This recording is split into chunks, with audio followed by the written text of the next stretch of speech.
बिस्मिल्लाहिर्रहमानिर्रहीम। अस्सलामु अलैकुम तमाम देखने वालों और समातों से टकराने वाली इस आवाज़ के ज़रिए सदाम रियाज का प्यार और मोहब्बतों बर अस्सलाम। फास्ट न्यूज़ नेटवर्क की स्क्रीन पर आज प्रोग्राम की मेहमान शख्सियत सियासी और समाजी रहनुमा कश्मीर रॉयल सिटी के मैनेजिंग डायरेक्टर हैं। आज़ाद कश्मीर ज़िला बाग के गाँव जगलड़ी से इनका ताल्लुक़ है। राजा मोहम्मद मनशा खान आज प्रोग्राम के मेहमान बने। राजा साहब बहुत बहुत शुक्रिया, आपने अपना कीमती वक्त दिया। ज़माना तालिब इल्मी में बहुत सारी ख्वाहिशात लेके नौजवान स्टूडेंट्स अपनी ज़िंदगी का सफ़र और जदोजहद जारी रखते हैं। ज़माना तालिब इल्मी में क्या ख्वाहिश थी, क्या बनना चाहते थे, और उस वक़्त आपके वालिदैन की क्या ख्वाहिश थी कि आप किस फील्ड में जाएं? ज़माना तालिब इल्मी में मैंने स्कूल के लेवल पे एक दफ़ा इलेक्शन में लड़े, वहाँ अपने जगलड़ी के अंदर। सही। और मेरी ख्वाहिश जो है ना, बेसिकली मेरा जो ज़माना तालिब इल्मी में मेरा जो तल्लक था वो NSF से था। सही। और NSF से मुराद के एक कश्मीरी होने के नाते हुए। सही। और उसके बाद जो है ना, मेरा तबलीग जमात से तल्लक है और बहुत अरसे से तबलीग के एतबार से खिदमत भी करता हूँ। और बहुत से मुल्कों में अल्लाह पाक तबलीग की निस्बत से मुझे लेके जाने की तौफीक भी हुई। लेकिन जहाँ कश्मीर की बात आती है, जहाँ कश्मीरियों की बात आती है, तो अंदर एक जो है ना खून जो है ना गर्म हो जाता है कि कश्मीरी क्यों एतबार से पीछे हैं। इसी सिलसिले में जो है ना तो कश्मीर के हवाले से और कश्मीरियों के हवाले से मैं अक्सर और बेशतर हर मजलिस में, निजी मजलिसों में भी हमारा तज़किरा होता रहता है कि कश्मीरी हालांकि एक कौम है और एक हैसियत है कश्मीर की, लेकिन उस हैसियत के बावजूद जो है ना तो कश्मीरी को कश्मीरी तस्लीम ही किया जाता है। जहाँ भी कहीं जाते हैं तो कश्मीर वालों को एक अजीब नज़र से देखा जाता है। इसलिए अंदर एक जज्बा है, एक वो है कि कश्मीर की एतबार से मैं कोई नुमाइंदगी करूं। और फिर जो कश्मीर के एतबार से जो नुमाइंदगी है उसको, उसकी आवाज़ जो है ना तो दूसरे लोगों तक पहुँचा सकूं। ज़माना तालिब इल्मी में जब सियासत करते थे तो वालिदैन सियासत NSF के प्लेटफॉर्म से करें, SLF के प्लेटफॉर्म से करें या किसी दूसरी सियासी जमात के प्लेटफॉर्म से करें, वालिदैन सियासत करने नहीं देते। आपके वालिदैन भी आपको रोकते थे? नहीं, अल्हम्दुलिल्लाह मेरे वालिदैन ने तो कभी रोका नहीं। लेकिन मेरे जो नाना जी थे हाजी काला खान रहमतुल्लाह अलैह, नमानपुरे में वो दुकान करते थे। जब मैंने पिछले बल्दियाती इलेक्शन में हिस्सा लेने की कोशिश की तो उन्होंने कहा कि मेरे मुकाबले में मेरे रिश्तेदार ही थे, मेरे वालदा के मामू थे। उनको कहा कि ये छोटा है, इसको सियासत में आने दो, ये सियासत करे और जो है ना तो इसकी अभी उम्र है। तो उन्होंने मेरे हर तरह से तावन किया। फिर हाजी अब्दुल लतीफ़ साहब मरहूम रहमतुल्लाह अलैह, उन्होंने भी कहा कि मैं हर तरह से सपोर्ट करूँगा। उस वक़्त मैंने कागजात भी जमा कराए, लेकिन वो बदकिस्मती से वो इलेक्शन हुए नहीं।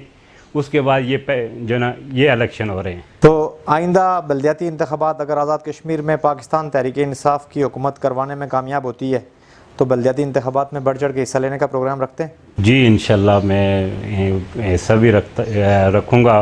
और मैं चाहता हूँ कि जो ना मैं अपने इलाके के, अपने यूनियन काउंसिल के लोगों की खिदमत कर सकूँ। बिलखुसूस जो ये छोटी छोटी ग्रांट गवर्नमेंट देती है, छोटे छोटे पैसे देती है, जिसको हमारे ज़बान में सियासी रिश्वत कहते हैं। अल्हम्दुलिल्लाह इससे पहले भी जो मेरी अपनी ज़ाती रोड है, 50,000 रुपये राय यासीन साहब ने दिया और लोगों ने कहा कि ये आपको सियासी रिश्वत है, ये लगाने की ज़रूरत नहीं है। हमने कहा नहीं, हमने 50,000 के बजाय वहाँ पे 1 लाख रुपये लगाया। फिर जो ना नून लीग ने हमें कुछ पैसे दिए, लाख रुपया दिया, 96,000 रुपया। तो वो भी लोग कह रहे थे कि ये आपको सियासी रिश्वत दी जा रही है। मैंने कहा कि नहीं, ये रास्ता जो है ये बनाना ये सवाब का काम है और इतना आया सवाब का काम है। ये रास्ता बनाना, पानी लगाना, मदारिस मसाजिद को तामीर करना और इनकी खिदमत करना, और हर एक मुस्तहिक का हक उस तक पहुंच जाए, उसके दरवाजे पे पहुंच जाए। वो हक के लिए हमारे पास ना आए बल्कि हम उसके पास जाएं। इस जज्बे से आज तक जो आप लोग देख ही रहे हैं कि जो हमारी सियासत हो रही है पैसे की बुनियाद पे हो रही है। और पैसे की बुनियाद पे जब इलेक्शन जीत जाता है बंदा, फिर वो मिलता भी नहीं है। हम पैसे की बुनियाद पे नहीं बल्कि इखलास की बुनियाद पे इलेक्शन लड़ेंगे। और मेरी ये ख्वाहिश है कि हर जिसका मसला है उसके पास हम खुद जाएं, वो हमारे पास ना आए। रियासत आज़ाद कश्मीर में नेशनल स्टूडेंट फेडरेशन की पॉलिटिक्स करने वाले नौजवान बहुत कम अपने कमिटेड नज़रिए से मुंह फेर लेते हैं। आप मुस्लिम कॉन्फ्रेंस का हिस्सा भी रहे, किस तरह? जी, मैं मुस्लिम कॉन्फ्रेंस का भी हिस्सा रहा। मैं इब्तिदा में असल जो कश्मीरी है वो हर एक कश्मीरी, चाहे वो मुस्लिम कॉन्फ्रेंस का है, चाहे वो पीपल पार्टी का है या किसी और जमात से तल्लक है, उसके अंदर वो नेशनलिज़म ज़रूर है कि कश्मीर एक रियासत है और हमारी पहचान है। तो ये अलग बात है कि कोई मुस्लिम कॉन्फ्रेंस के प्लेटफार्म से लड़ रहा है। हकीकत बात यह है कि मुजाहिद अव्वल से भी अगर पूछा जाता तो उनका भी अंदर का नज़रिया यही था कि कश्मीर एक रियासत है। लेकिन ये हालात के अतबार से, उसके अतबार से जो ना, तो जो इलेक्शन की कैंपेन और उसके अतबार से जो ना, तो इलेक्शन में हिस्सा लेने की बहुत सारे मसाइल भी हैं। राय साहब, रियासत आज़ाद कश्मीर में बलदियाती इंतखाबात होते हैं। आज़ाद कश्मीर में अगर बलदियाती इंतखाबात होते हैं और आप जगलड़ी से बलदियाती इंतखाबात के लिए तैयारी में हैं, तो मुस्लिम कॉन्फ्रेंस राजा मोहम्मद यासीन खान साहब छोड़ चुके, आप आज़ाद उम्मीदवार की हैसियत से आएंगे या मुस्लिम कॉन्फ्रेंस ही के प्लेटफॉर्म से आएंगे? नहीं, मैं आज़ाद उम्मीदवार की हैसियत से इलेक्शन लड़ूंगा, क्योंकि मैं सारी जमातों की तरफ से इंशाल्लाह इलेक्शन लड़ूंगा। और मेरा जो असल मंशूर ये है कि अल्हम्दुलिल्लाह मुझे 20-25 साल हो गए अपने उसमें तबलीग के अतबार से भी।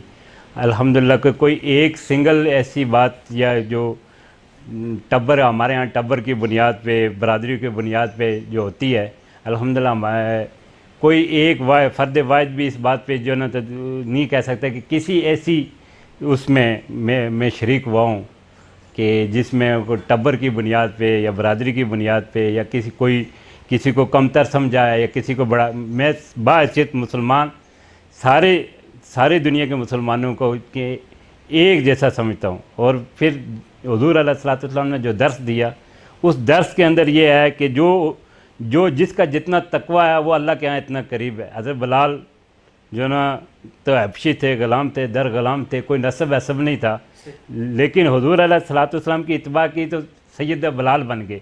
और हुज़ूर अलैहिस्सलाम के चचा अबू लहब जो ना तो शोलों का बाप कहा जाता है, लेकिन हुज़ूर अलैहिस्सलाम की इत्बा नहीं की तो जो ना तो अल्लाह ने कुरान उतार लिया, तब्बत यदा अबी लहब, यूँ तब कि वो दोज़खी, उनकी बीवी भी दोज़खी, उसके दोनों बाजू टूट जाए।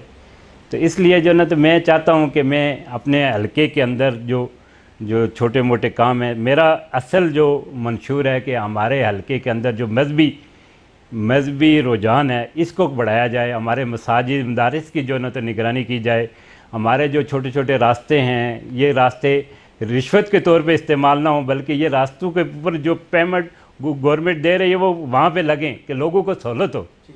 बताइएगा कि कश्मीर रॉयल सिटी का जो प्रोजेक्ट है, इसके बारे में सुनने वाले लोगों को, दोस्तों को, नौजवानों को जो ये प्रोग्राम सुनेंगे सोशल मीडिया पे, उनको क्या पैगाम देना चाहते हैं? किस तरह की सोसाइटी है और किन किन चीज़ों पे आपकी सोसाइटी काम करती है? असल तो हम 17 साल से ये प्रॉपर्टी का काम कर रहे हैं। मेरे साथ जो मेरे दोस्त हैं, मेरे कुलीग हैं, वो बेसिकली त्राड़खल से ज़्यादा सारे तकरीबन त्राड़खल से ताल्लुक़ रखने वाले लोग हैं। लेकिन हम सारे ऐसी एक सोसाइटी लॉन्च करना चाहते थे, एक सोसाइटी लॉन्च करना चाहते थे कि जिस सोसाइटी के में हर एक गरीब आदमी जो ना तो अपनी प्रॉपर्टी बना सके, 5 मरले का घर ले सके। हमारा जो फॉरवर्ड कोटा और ये जो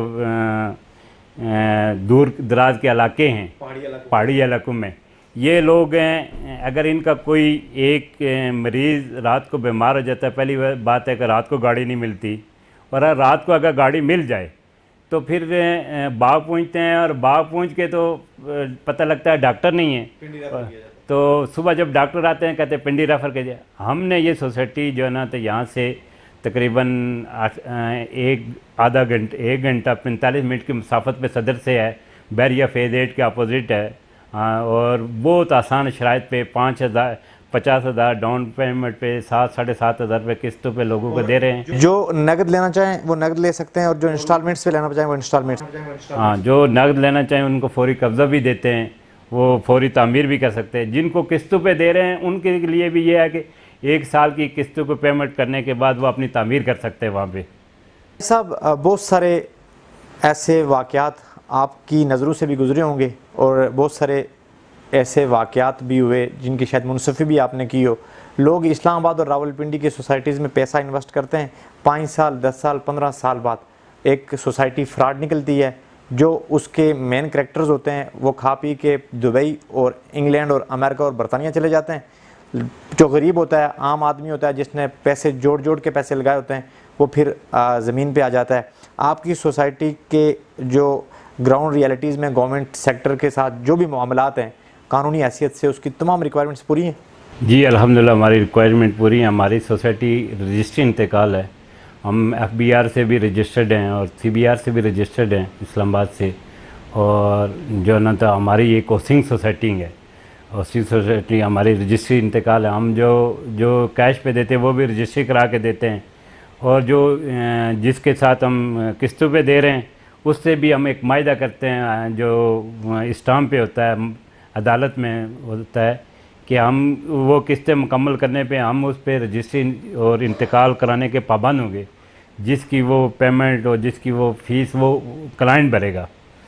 सियासी और समाजी रहनुमा राजा मोहम्मद मंशा खान की गुफ्तगू आपने सुनी। मैनेजिंग डायरेक्टर राजा मोहम्मद मंशा खान की गुफ्तगू आप किस एंगल से देखते हैं? कमेंट सेक्शन में तहजीब व तमद्दुन के दायरे में रहते हुए अपनी राय का इजहार ज़रूर कीजिएगा। ज़िंदगी ने वफा की और सांसों ने साथ दिया, तो अगले प्रोग्राम में फिर किसी शख्सियत के साथ आपसे मुलाकात होगी। नेक दुआओं में याद रखिएगा। अल्लाह निगहबान।